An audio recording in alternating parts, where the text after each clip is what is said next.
Turn it up. Hello, That's good right. morning. That's right. How you Dude, doing? what's up, brother? Well, you know what's funny? I'm at, No, I don't know what's. uh, it's good. This morning is good. The day is good. I've gotten so out of the habit of just like responding with the customary, "Oh, it's all good, man." Yeah, it's fine. That- Everything's fine. and then people, I'm like, well, and I pause and I think about it. I was like, how is it? Some stuff is really awesome. Some stuff is less awesome. And then the person's going, I don't know if I really Yeah, the care. person wasn't actually asking for that level of Yeah, detail, like right? I wasn't. Yeah. Okay. Well, Yeah, so just so it's it's clear, all good, bro. I didn't care. Yeah. Yeah, it's Yeah. great. It's rad. I have noticed too that I know you and I don't do this on purpose, but because we are recipients of our friends' swag, every once in a while we show up for a recording like today, Oh, and that's it right. does feel like we're It's all it's partner swag. completely, yeah. I think you picked that shirt because of where it falls on your arms, but I could be reading Just into following it. your footsteps, bro. Oh man, dude, ugh, I gotta tell you what this has been, It's been a hard bro. several weeks for you. Oh, I wish it was weeks. It's Yeah. been a hard Q1 for Brandon personally. Yeah. Wah, Yeah. wah, woe is me. But we're almost there. We just decided to, third person.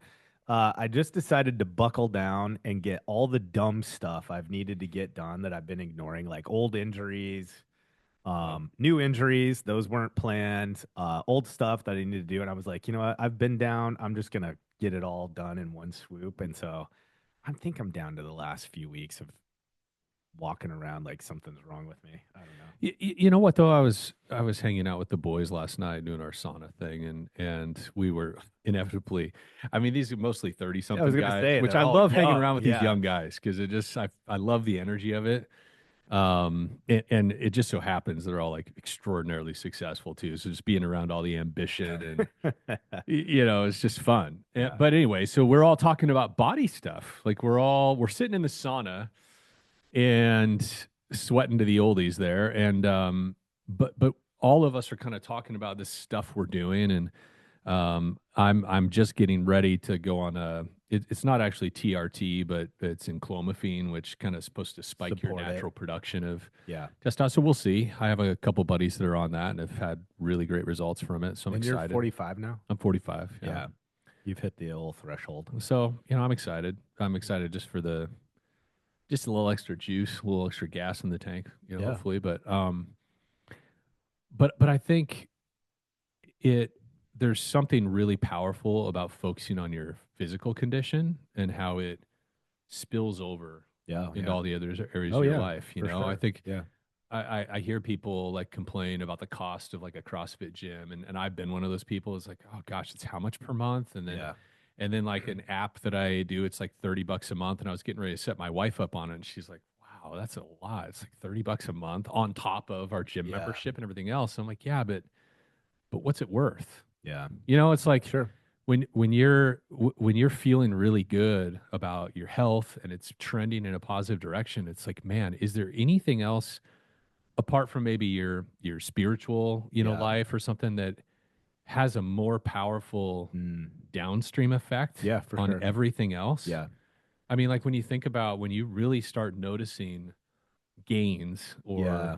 you start see your body composition changing in the mirror is there anything more Yeah. confidence inspiring Yeah, there really isn't. and like good on your mental health, Yeah. right? And so I've just been noticing that. It's like when I spend the money to eat well, buy better food, when I'm getting in the gym regularly and I'm making these investments in things. Same thing with the enclomiphene. Like I had to freaking go to the doctor Yeah, it's gonna again cost and money. It's a had to priority. go get all the labs and had to do all the things. And it's like, but I I like the fact that I'm investing in my health. I feel like It's worth it. it's good for my headspace Yeah. too. Yeah, it's funny because I felt like, and this isn't today's topic, by the way, but We're uh going to talk about sales, just forecasting yeah, here. just hang in the pocket there. One of the things that I was running into towards the end of last year is I had lost context with the value Hmm.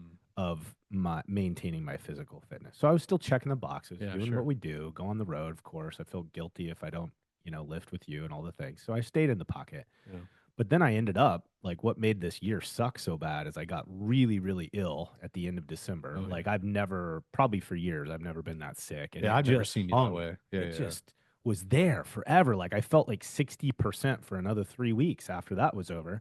yeah. Well, then we get on the other side and blah, blah, blah. All these little things hurt my back, all this stuff. And I'll tell you what, though, Mm, what's been really good about it is it's been dark. To be honest, like it's not good. Like when I'm down for 3 months physically and limited, it sucks. And when you're already 48, yeah, you're already fighting like all the midlife bullshit and all the stuff. It yeah, just I sucked. understand. Anyways, what it does do though is it reminds you because you can't. Like it's not a choice. Like for a while, like I've literally just not been able to do the things that I've grown Yeah, accustomed to. But boy, does that motivate you to be excited about when you have the choice again. sure. Like, and so the one thing I would Mm, say is I needed kind of that new internal motivation, like the spirit of, like, why was I doing all this shit, you yeah, know? yeah, And boy, I've been reminded in the downtime. And so I'm excited. And I think I'm about 2.5 weeks out. And yeah. then I should be able to get really pretty much back to what I was doing before. Well, I have two just things that I've noticed to share just for everybody else on this topic that have been meaningful to me over the last couple months. I've made two changes on my exercise stuff that's been really, really helpful. The first one is I have never ever used any of those apps Oh, sure. like for creating your workouts and stuff Yeah. and workout tracking. I hate that stuff. I've always hated that kind Well, of you're thing. such a big data detail guy, Well, though. and yeah, exactly. But I've tried them because I'm a total like gizmo gadget tech nerd. Oh, So sure. I've like Yeah. downloaded all these various apps and Yeah. stuff like that, and I'll use them for a week or something, and then I'm like, whatever, and then I'll just go back to doing my bro split and just picking my exercises as I go. And I started this RP hypertrophy app, and you Yeah. downloaded it too. Yep. And what it does is it not only does it pre-program all your workouts, and you can change out exercises if you don't like them, but it sets you up on a however many days per week program. You can choose like, oh, I want to get chest. Is this beach muscle I'm working on? Is this full body? Is all these different workouts you can choose from, but it modulates your reps and Yeah. number of sets and your weight for you as you go through the 6 week cycle. Yeah. And Because it's I checking in with you, right? When you complete Yeah, it's checking in. workouts. So Yeah. you're putting like how good of a pump that was, if there was any Yep. joint pain, if Yeah.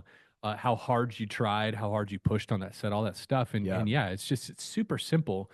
But I show up to every workout, and every workout's a little bit different because Mhm. sometimes it'll have me do 4 rounds of that exercise. Other Yep. times it'll be two. Yeah. Sometimes it'll be a single set to Because failure. it's set count. It's set count, and Yeah. it's just got some algorithm behind it that's Yeah. taking you with progressive overload. And I got to tell you, like I have worked harder Mm.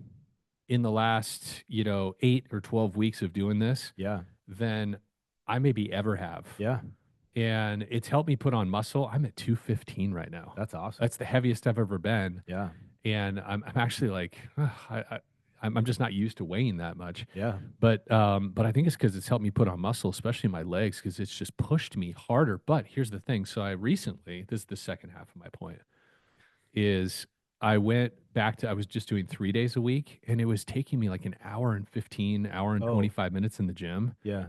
And I just, one, I'm totally burnt by the end of it. And two, I started to dread going in, and I found I was like kicking the can Oh, down the road. And okay. so then I'd be doing a workout on Saturday. It's Like just a little too much of a it's time too much. sink. Yeah. But I went to a 4 day a week split where I do upper body one day, lower body, classic kind of Yep. bro split. Mhm.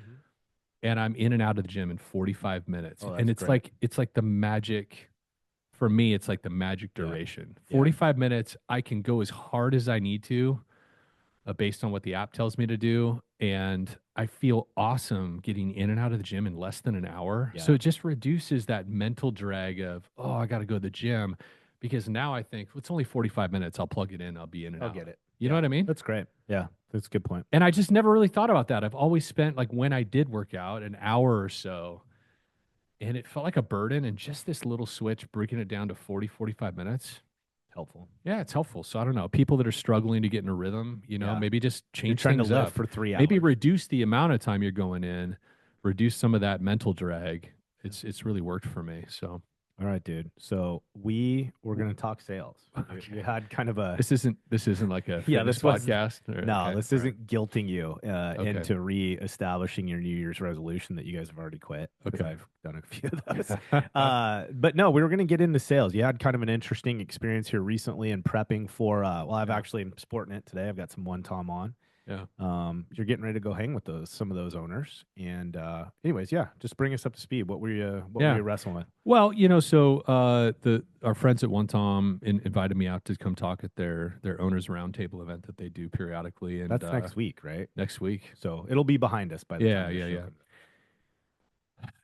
And when they asked me, they did want me to focus on sales, and I'm also going to be talking about profitability and stuff like that. But on the sales front, I asked them. I said, "Hey, well, is there anybody in the network that's selling really well? Like, who are your high producers? Are out. there any?"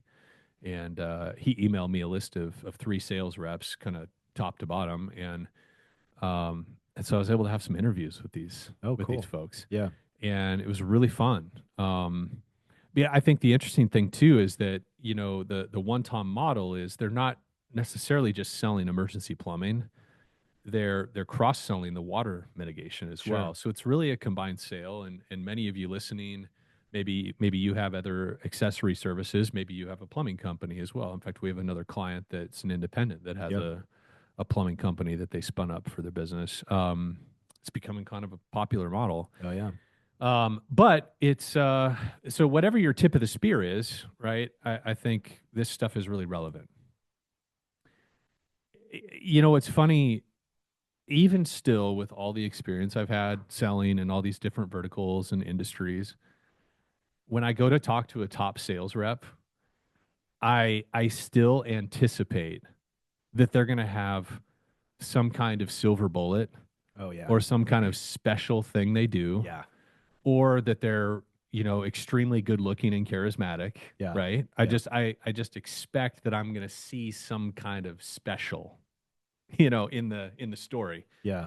And I don't know why I continue to default to that expectation Yeah. after all these years, right?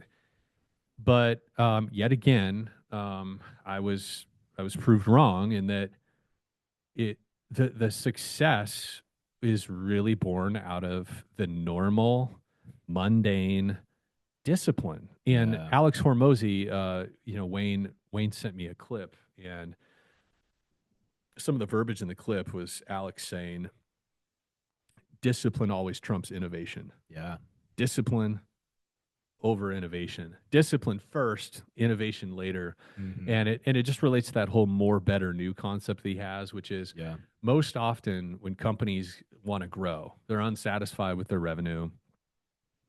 What do? Well, they find the new shiny object. They Yeah. find the new PPC agency that's promising these outsized returns. They hire a new sales rep because this one, they maybe hire a training company to teach them a new methodology. It's new. It's just like, let's try something new. This thing isn't working. And he's, Sure.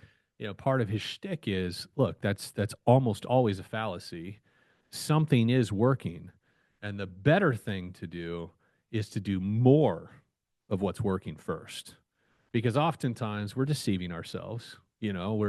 We tell ourselves we're working really hard and it's not working, or we're not getting the growth we want out of it, when in reality, we're probably not putting enough reps in to get the increased result we're looking for, Mm. right? Yeah. So anyway, so that's what it made me think of. But as I was talking with the sales rep, his name's Andrew. Andrew, if you're listening, stud job, bro. In fact, he just got promoted to he's the regional sales manager now and has a team that he's building.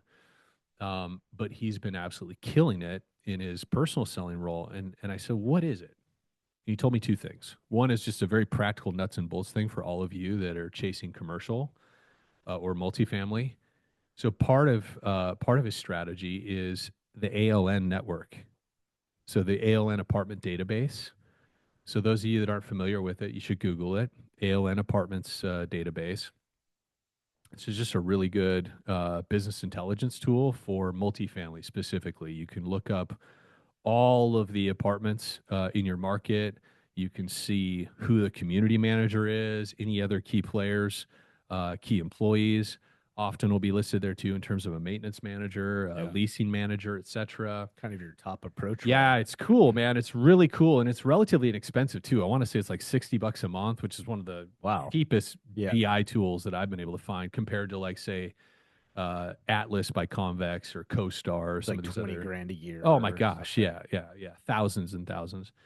Um, you can even see like who the previous property management company was associated with that property, and you can also click and you can see, okay, this property, Whispering Winds, uh, is connected to a group that has another 20. Yeah. And it'll show you anyway. It's just a really awesome research tool if you're going after multifamily. So he used that, and so there is a little bit of a tip here that I guess is fun. And then I'll get back to the basics. But here's how he did it when he started. When he very first started selling and got was new to the industry, he started with ALN to do his research and make his initial prospecting lists. And of course, like many of you listening to this, when you start prospecting multifamily, they say, "Oh, well, you need to get on our Oh, yeah. vendor list." Sure. Whether it's Compliance Depot, Net Vendor, there's a bunch of these that have sprung up. And so what he did was just none of this is rocket science, but what he did was he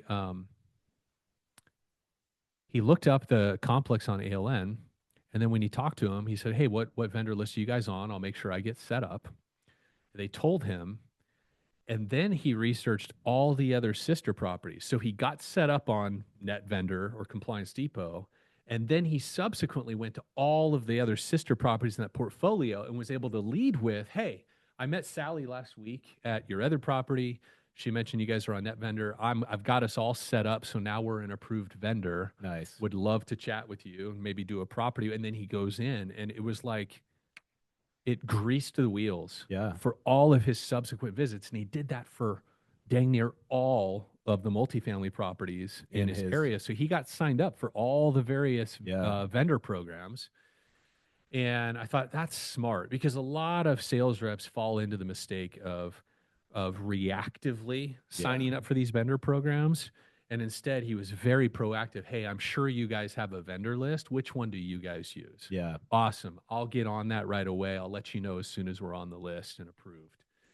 I wonder Um, too if there's just like he's preventing some of that getting overly romantic because the conversation had a next step to it. And I think we yeah, all know like that's right up there with you'll get my next one is yeah, punting you to the process of getting on a vendor list. yeah. It's kind of like whew, got You are that out of the not going to way. get on the next one if they use a vendor platform and you're not on it. You Yeah. won't get the next one. Yeah. Yeah. Yeah. And even if you get that call, you'll probably get booted from it because Yeah. you're not on the vendor list. So anyway, just very smart. And but again, not a silver bullet. This is just like this is having a strategy, right? Deploying a specific strategy long enough, Yep. right, to see it bear fruit. Yeah. And so that's I said, how much of your success would you attribute to that ALN vendor platform strategy? He's like, "Well, I don't know, maybe 80%. I said, "Okay, well, what else?" Now, of course, this goes hand in glove with this strategy. Was he said, "Look, I just made it a point to make a ton of touches. Like it is not unreasonable ever. Uh, there's no reason why I can't do 15 drop-ins a day. Like there's no reason. Anybody can do that." And that's what I did. I hit dang near every door. He said the other thing too is that A day. 15 a day. a day, a day. And what's he doing? I made a note. Yeah, I want this is Because important. I people want hear us this. talk a lot about the pain solution selling, Yeah. and so you're accustomed to hearing me talk about, hey, your customer has a problem. The most likely reason they're going to change vendors is because you've got a solution to that problem. Okay, let's come back to that. Yeah. Okay, because all that stuff's real. Yeah. But what I'm wanting to point out too is that the more better new. So let's Yeah. consider the pain solution selling better. Okay, and we'll get to that. Yeah. But the more, so he has a very simple approach. He has a really unique swag item. And I was talking to another client about this recently. I am not against swag. We Yeah. at Floodlight are not Are you against allowed to say what candy it and is? smiles.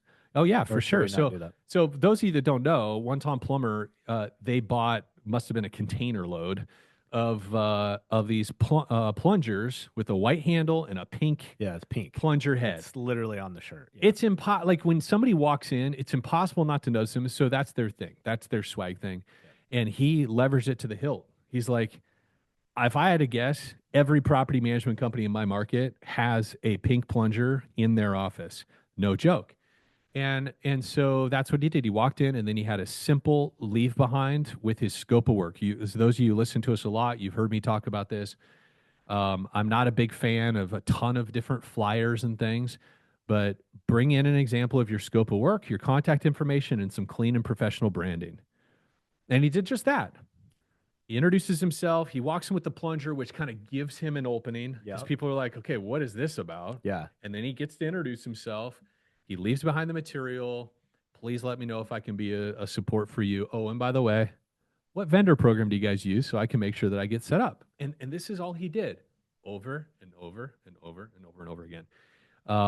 I think another thing too that he mentioned that has been a key part of his success is that after he got his first few jobs, he always circled back. Now, for him, it's plumbing was his first, like his Sure. tip of the spear. Yeah. But the same thing could be said for their first, water job. Yeah. Is that quality assurance visit? Probably needs like I did that religiously, and so fast forward a year later, he's like, I had a really great book of business built, just with 15 stops a day, having a consistent way that he was presenting, had his scope of work leave behind, had a swag item that was unique, distinctive, and memorable, right? And had a positive professional interaction with them, and then gathered that vendor information. That was it. That's the playbook. That's the playbook. And I thought, oh my gosh, that's good. Um, he also said that what he found is that it takes 5 to 6 touches to actually convert into first job on average. I was like, huh, good reminder. Yep. It's not something that I've talked about recently, and I'm like, yeah, that's probably very true. Even on the restoration side, those of you that are trying to get water damage and recon, Yep. same deal. Series of You're follow going to ups. probably have 5, 6 Yep. touches, Hmm. meaningful interactions before that comes in, and that's not even going into like pipeline management and qualified versus non-qualified. That gets us into the better. But my point in saying this is we often neglect the basics. Hmm. We do it sometimes. I've had to reorg myself. And here's what I've noticed. A lot of otherwise talented sales reps, and I would put myself in this category, especially earlier in my career. And I still have this default behavior, and I sometimes have to pull back into what we're talking about. A lot of otherwise talented sales reps, um, they languish in their sales results, or they don't get as good a sales results as they could because their tendency, their default behavior is to target and be strategic and only go after and only cold call on the ones that they think are qualified prospects. Mm. And you're like, well, yeah, isn't that smart? You don't want to waste your time. And I was reminded of this on this chat with this guy. He's like, look, he's like, I observed in other sales roles that a lot of sales reps that I thought were really talented weren't selling as much as me.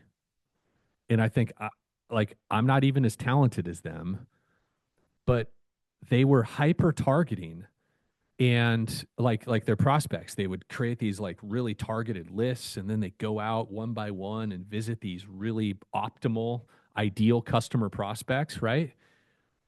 He said, but I was bringing in more business because instead of me bouncing around all over town, I just hit everything. Yeah. It just hit everything. Yeah. And he's like, of course, I ran into people that weren't really prospects. I'll hit a nail salon. Like, when are they ever going to call me? Well, you never know. Most don't, but I just hit them. And you stumble into referrals when you do that also. And so I think my point in saying this is sometimes we can get, and some sales trainers even push towards this, and there probably is a context for it. But generally speaking, when we're selling services and we're trying to build our pipeline and increase our sales, the shotgun approach might actually be smarter and more productive. Can I add some just color to Yeah, that? please. Yeah. I think I think part of what I'm hearing you say, and obviously correct me if I'm wrong, is and we see this a lot. Like I think we've even wrestled with it in our own organization. I struggle with it in other applications for certain, Yeah. where what I'm hearing you really hyper focus on is the consistency in the behavior. Like you've got to take enough action for the statistics to begin to work in your favor. Yes. And I think we've used the term like getting overly romantic. Like once you go out, what we see is like this spurt of energy because they're desperate. Yeah. They don't have any other choice. So they go out and they start doing some cold calling. Yep. And they do it just long enough to where there's a series of what could be promising conversations.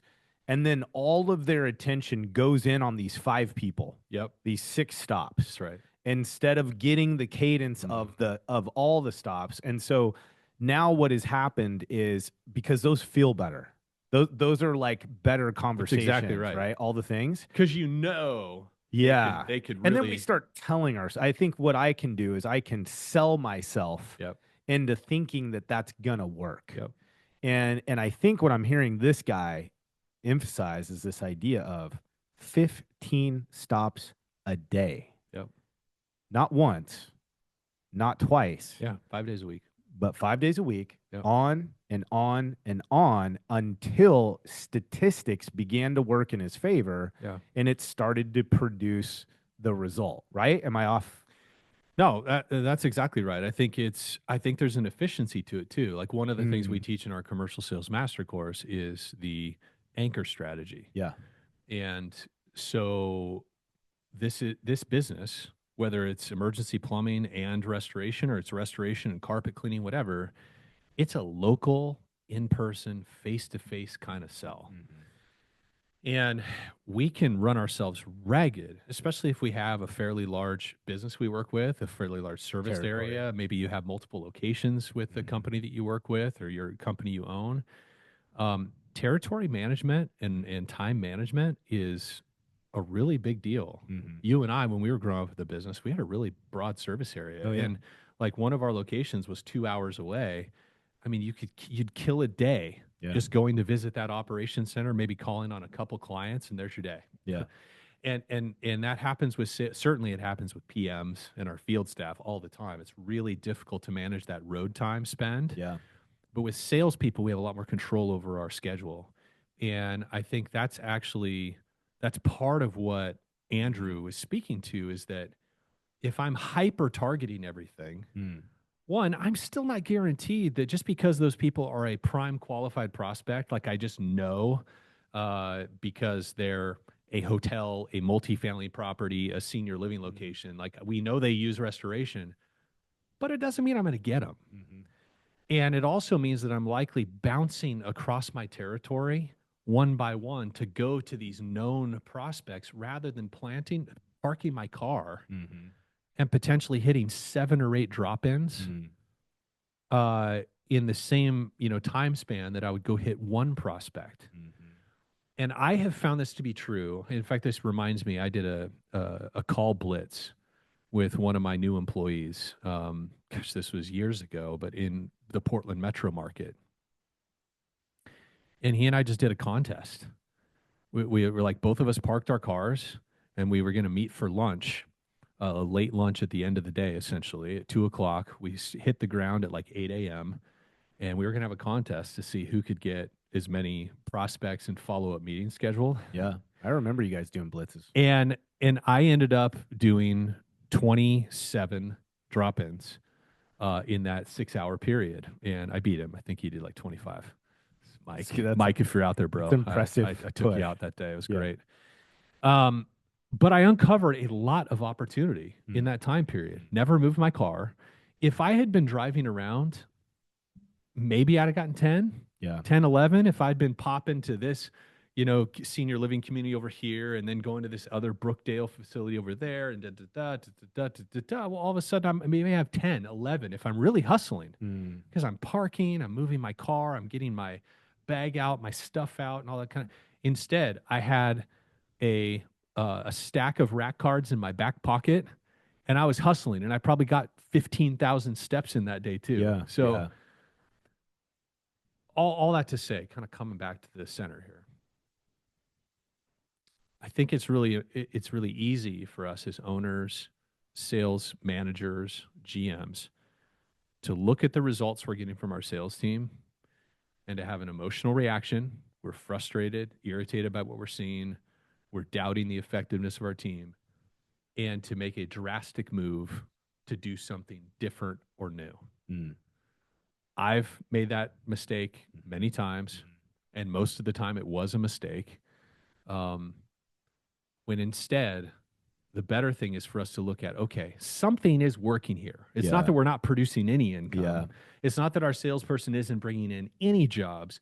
It's not enough. Yeah. And so let's look, and is there a common thread? And we can use things like the JOC analytics tool, right, that we Yep. recommend. Yep. The marketing dashboard to see exactly where our business is coming from. Yeah. In a lot of your job management softwares, you can see what customer segment most of your work is coming from. And if there's a common thread we can identify, well, the first thing we ought to do is let's double down. Yeah. Let's double down on the number of calls we're making to that segment Yeah. and see if we can't get more production out of that I love thing, that. Yeah. right?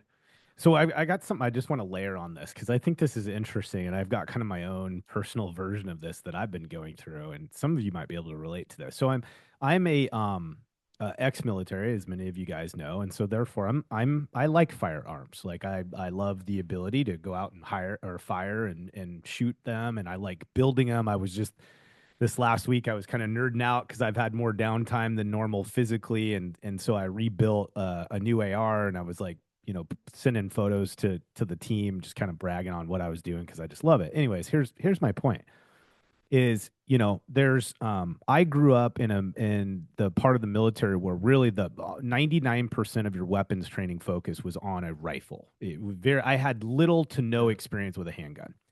And as I've, gotten older, out of the military, like I just am kind of starting to fall in love with handguns and I want to be more proficient with them. Yeah.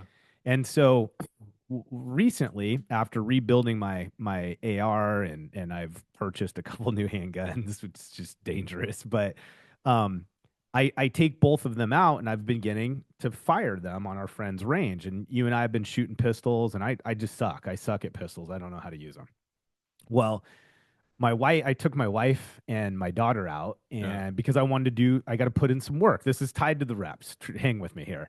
I needed to put in some work on my pistol. I needed to check some things. I was going to format my zeroing methodology. Like I'm trying to figure out how to become proficient at a pistol because Yeah. I suck. I'm like just embarrassingly horrible at them. Well, I brought my rifle and I brought my new AR that I just got done building, and I replaced my trigger. I replaced my entire upper. I've changed everything. And so it's just this sweet. I went from a long range scope magnified to a red dot. So it's more like, CQB kind of setup. It's hella fun. Well, we're firing the pistols and I'm frustrated. I'm going through the reps. I suck. I'm just trying to put in the basics, right? Well, then I'm like, I want to take a break. So I pull out the AR and the girls fire a couple rounds. And then I succumb to them wanting to have me show off a little bit. Well, then, dude, I went to work. Okay. You were So driving nails, I huh? got to go to work with the AR and it was really fun. It was very dynamic. It's safe. No one's really All that around. muscle memory from the All the years muscle of memory, rounds. Yeah. man. The reps had been put in. I've got hours and hours and hours behind an AR platform. And so when I go to have fun on the range, meaning I want to do the new, I want to do the different, like I'm prepared. Yeah. Like when I go to do that stuff, like for instance, we were doing very dynamic movement. Safe. I wasn't walking around the whole range or anything, but I was moving from target to target, Yeah. shooting smaller targets, ones that were active so that when you hit them, they swung and made a sound. And it was just fun. The dance was Yeah. fun. And the reason I bring that up is that I didn't get there Yeah. if I didn't have all the hours slogging it out Yeah. at the range, doing the dumb, unsexy, boring shit over and over and over. And fortunately for me in the current context, I've got this pistol example that I can Yeah. that I'm seeing like I'm all the way back there. I'm all the way back at building my book for the first time and I have to not don't change anything. Yeah. Don't go find new, don't go read the latest, watch the latest YouTube video on this and this method's better than that. I just need to go Yeah. put in the time. Because until I do that, I don't have the ability to take advantage of the new, right? Or even really the better in its current state. Anyways, it's kind of a stretch, but it's just that's where my head's been. And I just had this contrast moment where it's like, man, you go to something old that you know, Yeah. and you're in the fun, it's Yeah. jazz, right? Yeah. You get back to this new skill and you're like, oh boy, there's a grind. I got Yeah. to just put in the time on this bad boy, you know? I think that, yeah, that points to the other benefit of putting in the reps and focusing on the more is it is skill training. Yeah. You get better, you get more confident. Yeah. And what a perfect example, right? Because when you pick up a pistol, you're so much less confident Oh, in the outcome you're going to produce oh, for sure. than you are with a rifle because you have so many more hundreds or thousands of Yeah. hours behind the rifle than Yeah. you do pistol. Well, I think that's one of the things that stands out to me from Hormozy's More Better New. Like the framework is so interesting to me. One, we believe in it because it's the only thing you can really measure in a proactive way when somebody starts with your team or Yeah. you're going after a new target market or whatever. It's like you can't base it necessarily on leads yet, and you can't base it on revenue. You got And to you base it almost on can't, something else, yeah, you and you know? almost can't base it on skill because the other thing that's interesting about our industry, right, is it is not a typical sales environment. Yeah. No matter how you slice it, you and I've seen a lot of really skilled salespeople come through. Oh, yeah. And frankly, I felt the pressure of this when I first got into the industry. I'm like, God, I've been a really successful sales rep in other markets, and Yep. I'm struggling to crack the code here, Yeah. right? It's so ambiguous. Yep. You don't know when you've really won the deal until that phone rings, Yep. right? It most of the time, and it's a tricky environment. So you almost can't even judge somebody's skill early days. All you can really judge is their level of diligence Yeah. and their willingness to put in the reps and there's so many positive things that come from that. But yeah, it builds a lot of confidence. Um, and I think you start to see patterns, and then I think it starts to become easier. You start to get a quiver of some questions that work really Mm, well, yeah. that become go-to questions, and you start to notice things more. It's like the more cold calls you do, the more people you introduce yourself to, the more drop-ins that you've done, your confidence builds. We recently adapted our commercial sales master course in this way. I did a final at the very end. It's about 14 hours, right? So at the very end, I did a new module where I speak to this because I think the mistake that I've made in the past with our clients is, hey, just go through the master course. It's going to teach you everything you need to know. And that's true.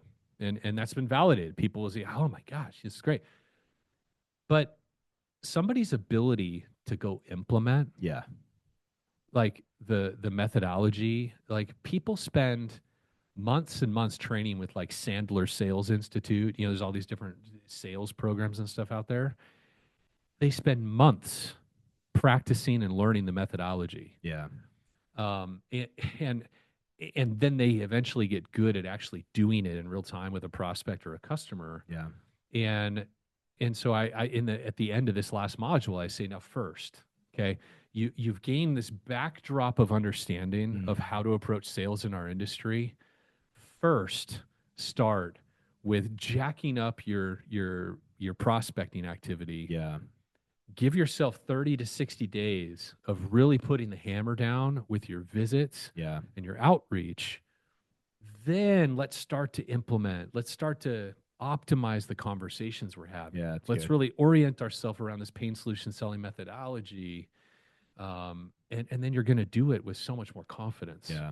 And so it, It reminds me of something. I feel like probably maybe a lot of people can relate to this, but it's almost like this curve that you go through where part of the reason the 15 a day has value yeah, and the whole more has value is that I think you kind of go through this curve where it starts out with, oh my gosh, there's so many different types of situations. yeah, And then you kind of go over the crest of that hill, and then all of a sudden it's like, yeah, but they all boil down to three or four oh, themes.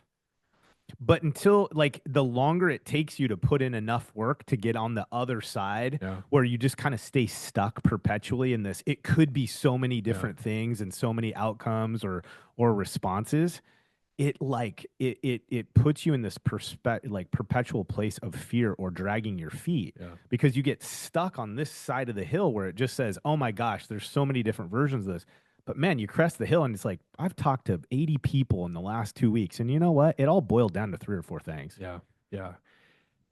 last thing about this is it helps overcome call reluctance. Yeah, exactly. That's what I'm Call saying. reluctance is it's just what every sales rep deals with at some point, and usually it's not their last. You know, you Yeah. get into you get a really good book of business built up, and then yeah, your revenue tapers off, and you're like, ah, got to get back to work. I got to refill my pipeline and get going. And you can feel that call reluctance going, and it's just one of those funny things, right? It's like the way you overcome call reluctance is by making more Just do calls. more. Yeah, it really Yeah. is. Do It more. just really is because I think part of what you find out is just like you said, you're anticipating a different response that gives you some uncertainty. Like, well, what if they say yes? What if they reject me? What if?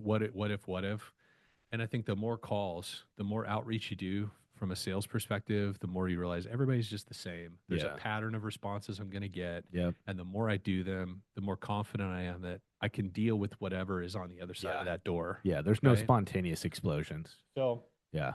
anywho, that's um, That's our more. that's our more. Yeah. And then the better. Dude, you got to rotate your mic up a little bit. I mean, How about this? yeah, that's better. Is that better? Yeah. Okay. Yeah. Come on, man. Want to make sure you hear me well. You're a pro. Pull it Um, together. the better ultimately revolves around the quality of our conversations and the targeting. And I think over time we're gonna notice patterns. If we're doing all these drop-ins, we're doing 15 a day. We're gonna notice patterns that are gonna help us better focus our time, right? We're gonna see who the referral sources are that are actually over time sending us business. We're gonna see what customer segments are yielding fruit the quickest, and then we can start to focus our energy a little bit more. But I think more than anything, and just listening to Andrew, the activity continues to be the primary driver. The better is really honed around the quality of the interactions that we're having. I love it. Yeah. And so for you that are owners and GMs, as you start to move into that quality phase or the better phase with your team, one of the best ways that you can drive that is with a simple question. What are you hearing out in the field as you're talking to people? What are you hearing? And that should just be a constant dialogue that you're having at your sales meetings when you have your reps in to do in addition to their reporting of their activity and their numbers and everything else, is what are you hearing out in the field? What are people saying? What are people saying about our competitors? What are you hearing about us? And what is people's general experience with other contractors and restorers? Yeah. Not just restorers. So, and that really speaks to the pain solution selling that we're engaging in, right? I'm being more curious about my customer's business than I'm being preachy or evangelical about ours, right? The only time that we ever want to talk about our business, generally speaking, unless I sponsored a Chamber of Commerce event or I sponsored a golf tournament or a multifamily chapter meeting or something like that, that's a different story. I'm the only time I'm talking about my business is relative to pain, frustrations, irritations, service level deficiencies that they tell me about that they have with contractors or restorers. And then I'm relating the systems, processes, and people in our business that solve for that. And those of you who have been listening to us for a long time, like I know this is old hat, and yet if everybody were doing this, right, we wouldn't get so many calls about help us with our sales, right? Yeah. Help us build a sales team, right? So the that is the better is helping orient our teams and our people around engaging in the right conversation with people, because most often what we're doing is we stop at handing out the flyer and telling them we do restoration. That's where it stops. We're the biggest, we're the best. Yeah. It's the whole features and benefits. Yeah. That's normally where we start and we stop, and that's basically the nature of the conversation we have with people. And where we need to go and where operational leaders want us to go is talk to me about what you're currently doing. Yeah. Tell me about your the last time you had a contractor on the property. I really don't care if it's a roofer or a siding company or the one that redoes the asphalt in their parking lot. Yeah. Tell me about the last experience you had with a contractor. What was it about their people or process that you liked? Do you think you'll work with them again? Why or why not? What's the biggest challenge that you face with contractors that you work with here on the? I'm sure there's a bunch of them you work with, right? One or more of those questions are going to lead to a pain point, an irritation, or a frustration Yeah. that then I have the opportunity to speak to, right? Now, the other thing about the better and why it's so important to start it more is because owners, GMs, department heads listening to this, there's an aspect in your business that's quite possible you're not actually ready to sell. Like, like your sales rep, they don't really have anything better to talk about yet, Yeah. right? Yep. Because Very common.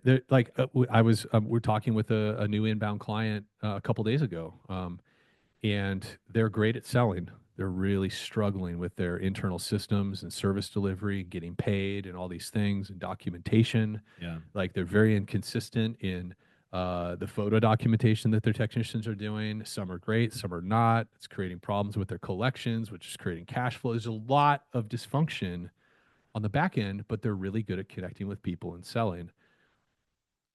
So part of that better conversation that you need to be having with your sales rep is your sales rep needs to be clear on what are the things we do differently that help solve for these common irritations and pain points people have with contractors. Yeah. Like that's just mission critical for you as an owner and a GM to make that very clear, to make it real. Yeah. One of the easiest things that you can implement in your company right now that'll be a significant differentiator is the 24-hour job update. Mhm. There's just there's nothing more impactful to your Yeah. customer relationship and frankly every other area of your business. Like there's so many positive downstream effects to that we've seen, and we've been preaching this to our Oh, for clients sure. for Yeah. since the beginning. Yeah. Yeah. And it was one of the most impactful things that we implemented in our companies that we've led. It's I funny. I actually we were we've got some new things in development here at the old Floodlight House, and anyways, it's causing Chris and I to be in some conversation with some folks from the past, which is always super fun. And one of the persons that I've been speaking to, and we'll do some Still announcing it later. cryptic. I know I Yeah. like it. It's fun. FOMO. One of the people we've been talking to, she's just an absolute killer. Yeah. I think her last year producing as a BD, she did a little over 15 million. Yeah. So I know there's many people listening to the show right now that produce into the 10, 15 million mark on an annual basis. Yeah. Not As a that's company, maybe. yeah, as a Yeah. company, not Yeah. as a single BD. Yeah. Anyways, point being, she's been around. She understands the job well and does it at a high level.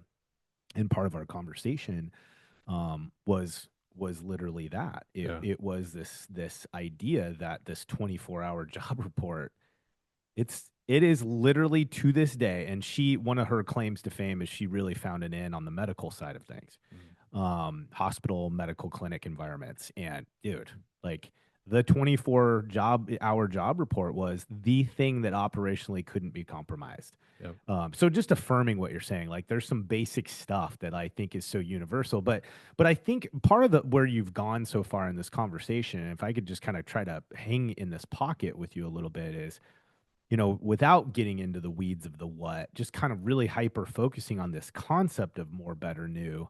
So what I'm hearing you say around the better is it's like, okay, we've done enough work on the standard reps, the baseline activity that we know regardless of environment, whether you're a plumbing outfit, HVAC outfit, a restoration outfit, we've got to do enough of these basic steps, Yeah. i.e., so many cold calls, getting in front of so many people a week, period. And until you're doing that at a consistent enough pace that the statistics are in your favor, Yeah. there's really no reason to consider anything else, Yep. right? It's like you're starting to solve a different variable too early in the formula Yep. almost.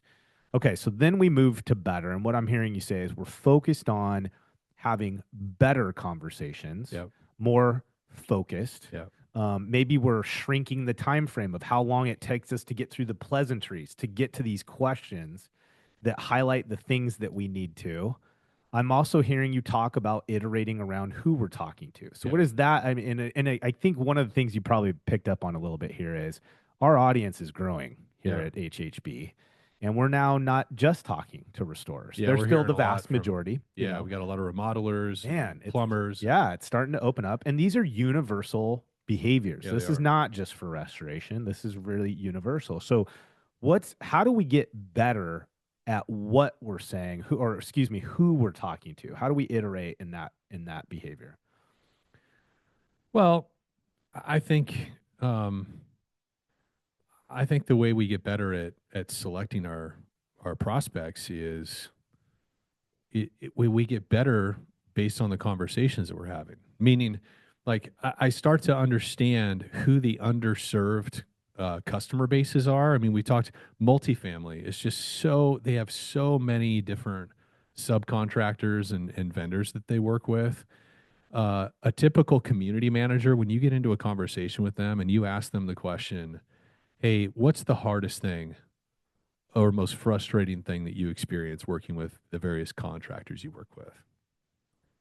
I mean, that might kick off a 45-minute conversation with your typical community manager, property manager.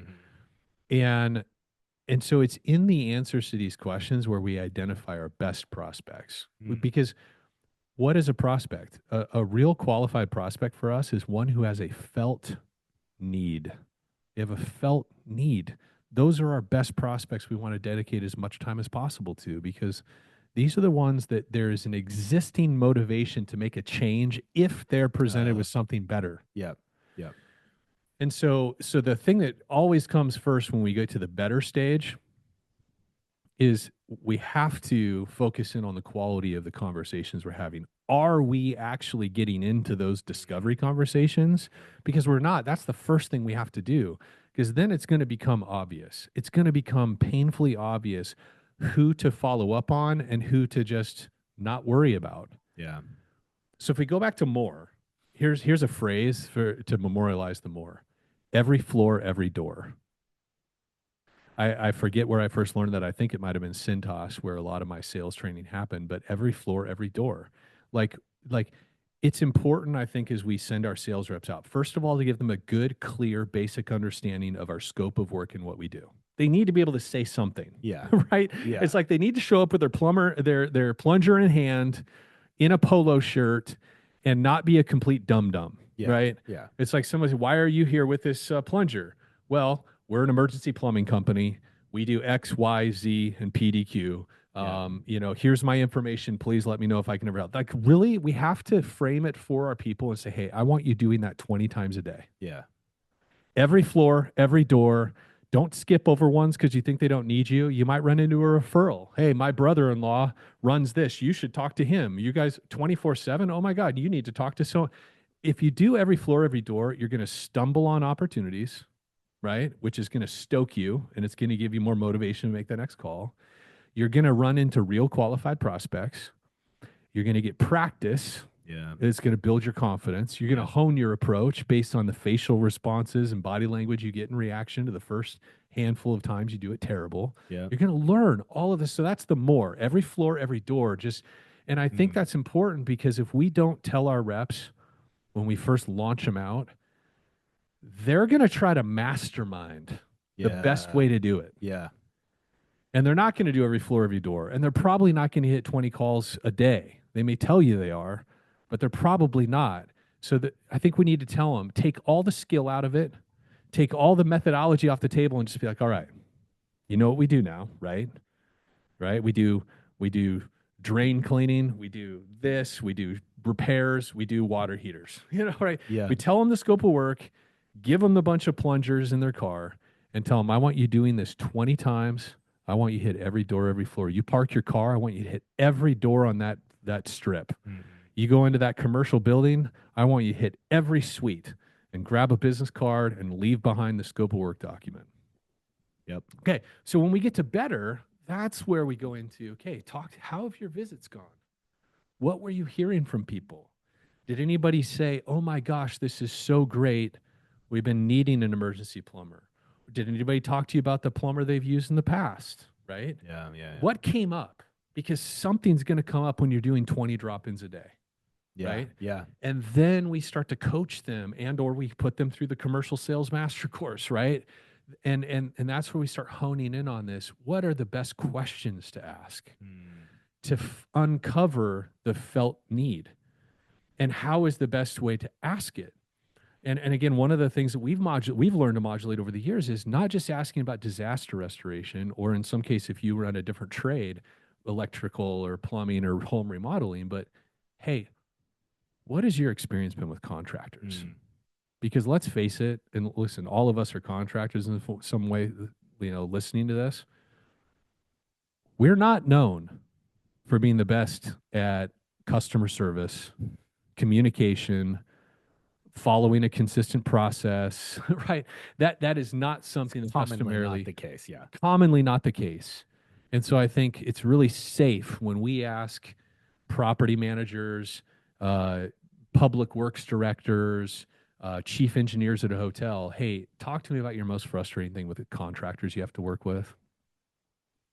You're going to uncover some pain. Yeah. And it gives us the opportunity to say, well, you know what? That's a really common problem in our industry. Can I tell you about a system that we use? Or, hey, can I tell you about Sally, who's a member of our team? Her job is specifically to address that thing Yeah. that it sounds like it's just routinely frustrating for you. Yeah. Let me explain to you what she does on our team to solve for that. Or, gosh, it sounds like common problem. Never know what the heck is going on Yeah. when we have a job on property and we're always having to chase down hey, I get it. Can I tell you about a process that we have in place, a system we use? We call it our 24-hour job update, and we hold people accountable to it. It's probably the most important part of our whole process at our company because we know that our property managers have to have daily updates to be able to give to their owner clients. I really like this. This is interesting to me. If we can, I want to hear you talk about the new, just to frame the new Yeah. when we move into that phase. And I think if it's cool, I'd actually like to just kind of consider this from an operations perspective in general, Yeah. because I think our team, for instance, is going through some changes right now that puts us almost square in the center of this. Yeah, We're for about sure. to experiment with some new, while we've been embedded in the more and the better. Yep. So anyways, I just kind of want to lay some maybe some global perspective on Yeah. this from an operations perspective. But okay, we've locked in more. Yep. Just freaking do the reps. We've got better. Yep. We're iterating our behavior for efficiency and effectiveness. Yep. And then what does new then look like? So I think the very first thing when it comes to new is we start exploring other verticals that are Okay. underserved. Yeah. And the first stage in that is discovery. And again, it's another round of putting Mm, the reps in. yeah. So like for example, if I charge my sales rep, and there's a lot of ways to skin this cat, right? Sometimes we suggest some teams like to have sales reps who chase all the key verticals. Maybe Mhm. they're chasing multifamily, senior living, hotels. It's more market versus it's geography Yeah, versus yeah. yeah. Then others, they have one sales rep on multifamily, and they have another one on healthcare and senior living, and people have their own verticals that they're chasing. Whatever. But one way to approach the new is then we identify a new vertical that we haven't been as present in and we haven't done as much work for, and we start putting the reps in, Mhm.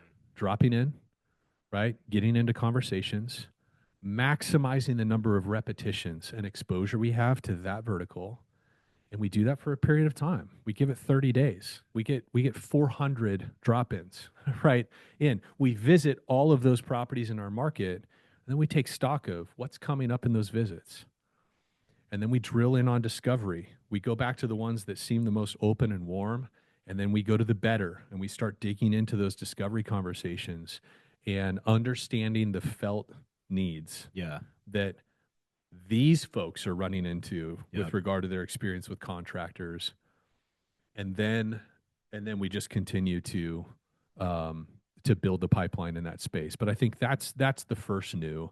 And I think too, if we get through all of those, the more repetitions, and we refine our approach, and we're still not getting the results we want, and that's our reason for going to something Mm, new. yeah.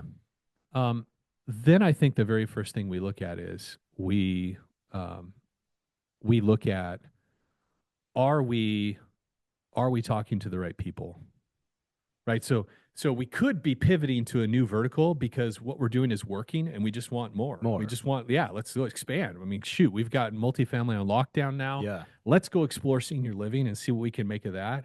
But then the other scenario is we're doing all the things. Yeah. We're supposedly having the right conversations with them and we're still not getting results. Andrew, in my conversation, this one time top sales guy, Yeah. actually spoke to this because in one of his markets, his multifamily approach wasn't working. Okay. This is kind of where my head goes with new. It's like you've put enough reps in to Yeah. know that you've got good data. Yep. You've then focused on refining the Skill process development. there Yep. to make sure we're operating at the highest skill. And then we still learn that either something's not what we Yeah. thought or right. And what it was is he found in this particular market is a pretty big metro area. It was part of his one of his territories. Just bottom dollar, bottom of the barrel competition, race to the bottom kind of multifamily environment. Some of you have a market like Yeah. that. They where exist. They exist. Sometimes Right? they're pockets and sometimes like feels like the whole damn city. Another But analog is plumber referral partners. yeah, sure. Right? Yeah. Where it's like you may be in a market where the ante to play is $1,500 per Yeah. lead. And it's like, Crazy. okay, non-starter. Let's do something different. Yeah. But that's exactly what he did. Was so after going through the reps, putting in the time, investigating, getting into those discovery conversations, he's like, this is not a place we want to play. Made a pivot to senior living. Yep. Boom. All of a sudden, I love it. the market Okay. opened up. That makes sense to me. Okay. So new could be a target shift. It could be new service line. Could be, I mean, basically the idea is either we've won with the previous two behaviors Yep. or the previous two focuses told us we're barking up the wrong tree. How do we shift gears or how do we continue to scale? Yeah. Okay. So this is interesting. The whole time you've been chatting, I've been thinking about the progression with Floodlight. Yeah. And one of the things that, if this is new, maybe you haven't heard our podcast before. Chris and I own Floodlight Consulting Group, and Floodlight supports restoration businesses that want to scale, grow, and create enterprise value in the process. And so we're in the trenches with our clients, but first and foremost, we're entrepreneurs like many of you listening, doing the same thing that you guys are all out there doing. Yeah. And one of the things that's been happening with our organization is we got in. Chris and I were the first two, and we started putting in the reps, and we're practicing different consulting methodologies, we're different focus points, and all the things. As we continue to put in the reps, we learned that according to our assessment in our business, we weren't hitting the standards we wanted to see. We wanted a more effective and influential relationship with our clients. And so that caused us, so we put in enough reps first of doing the job. It allowed us to gather some information. And then we said, look, we love consulting. Consulting is a powerful way to influence the industry for the good. It's a great business model as entrepreneurs, but we needed to refine the model. The model wasn't as effective as we want it to be. It didn't meet the standard. And so we started changing some of the how. And so that's where we began to do better. Yeah. And our company spent probably, I would say now, the last 6 months, 7 months, really being honed in on the better. Yeah. And taking what we know and what we're doing and refining it so that it's as efficient, as transparent, and movement oriented as possible. And we're beginning to see the fruit of that, and we're beginning to validate the systems and the changes that we've onboarded and that we're making. And now, as a team, we're saying, okay, we've got the rep cadence in now. We understand how to do that. Yeah. We've learned how to manipulate the model or modify the model for efficiency now that you and I aren't the only consultants and blah, blah, blah, all the things. So now, as a team, we're also beginning to dip our toe into the new. Mm. And I can't talk about new yet. No. That's part of the cryptic. But my point is that we, like, our shift is us identifying in our client circle, so restoration companies, contractors, contractors, we know there's another problem to help them solve. Yeah. right? And so now our new is us stepping into offering or providing a different type of service to help solve yet another problem Yeah. that many of our clients already face. And so from me, like I feel like we're really following so globally, right? Yeah. That's an example of as an operation how we do that same thing where it's more, better, new. And I'm just thinking about our organizations that we consult with. Many of them are in this place where that same more, better, new model applies to all these little places in the business. Yeah. Refining collections. Let's do more, better, new as you're trying to solve that Yeah. problem, right? Let's Right. let's find where in the process we're killing it. Let's refine that to make it as better and as efficient as possible. And then let's start solving some problems with some new methodology, some modification to our process. Yeah. So I think what's really cool about More Better New, man, is it's just this kind of it's a process that you can follow for literally anything. It just Yeah. makes sense, Well, you it know? just it addresses the thing, the elephant in the room when it comes to most entrepreneurs, which is we get shiny object Oh, syndrome. bad. Yeah. Something's not working the way we want to, shoot and move, Yep. you know? Yep. And there's a time for that, but we over index Yeah. on it's not working, let's try something different. And it's like, Yep. oh, we gotta hang in the pocket. The other thing too is like, yeah, whatever the new is, and the new can be changing to a different customer focus. It can be adding a new widget into your Yeah. process that Mm-hmm. the customer likes more or that is more profitable for you or whatever.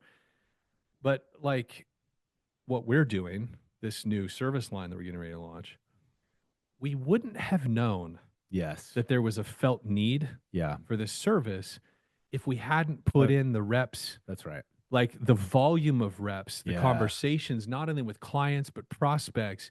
Like we heard over and over and over again, directly and indirectly, Oh, yeah. that there's a want, a desire, and a need That's right. for this other thing. And that's the other thing that comes up, right? It's like if we do enough reps, Mm. there's a clarity that comes about what our customers or would be customers are saying out there, what they care about, what they're thinking Yeah. about, Good. what they have anxiety over. Yeah.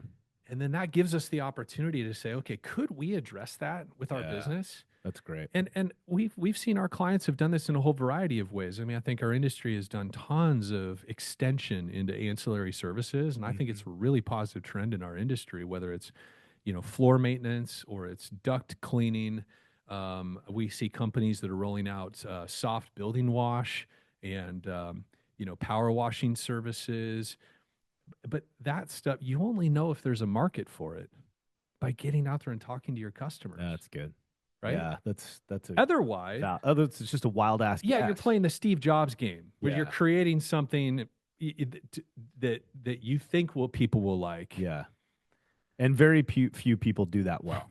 Very few people anticipate customer preferences correctly. That's right. That's right. Well, that's awesome. I think that's let's bring her to a close. More, better, new, guys. What an awesome framework to just Yeah. remind ourselves. Stay in the trench.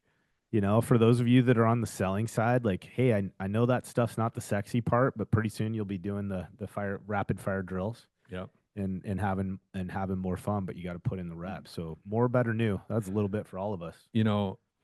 Going back to the gun thing, Yeah. I took Kara out Oh to yeah. go shoot. Yeah. Kara's my wife, for those of you uninitiated. And she's not having it, bro. Oh, she's not She's it. like, I'm glad to know how to use this. I know where it is in our house. I know how to, like, I'm glad I know all this, and I don't like shooting guns. Oh, And I breaks was my like, heart a little bit. I was a I little, still love Kara, was a little but bummed. She's it does great. break my heart She's a little great, but bit. I was like, I kind of tried to cajole her, and so she just doesn't have Oh, the. dude, I'm in full nerd mode.